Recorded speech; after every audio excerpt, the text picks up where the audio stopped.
ওরা কি ঝগড়া করে যাচ্ছে নাকি? তোমার দাদিকে দেখতে গেছিলুম।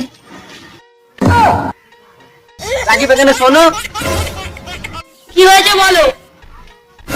তোমরা এত বড় ছেলে কি কথা শিখেছো? আর মধ্যে চাচার সঙ্গে কিরম ভাবে কথা বলতে হয় জানো নি?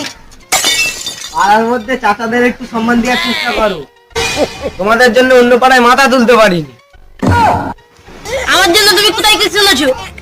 দেখো চাচা, আমি এখন মার খেয়ে আইছি, তুমি আর বেশি জ্ঞান দৌনি। ও, আমি তাহলে তোকে জ্ঞান দিচ্ছি। ও, এরই জন্য তোদের বাড়ির লোক এসছে। ভালো কথা বললেই জ্ঞান দেয়। তোমাদের মতন চাচা আছে বলে এই লোকের ছেলেরা স্বাধীন পায়নি। তোমার মতনই যে কোনো একটা চাচা আমার বাপের কাছে আমার বিষয়ে কিছু বলেছে। আমি যদি এর নামটা একবার জানতে পারি, তার খবর আছে। আমি এখন ঘরে যাচ্ছি, বেশি জ্বালাউনি।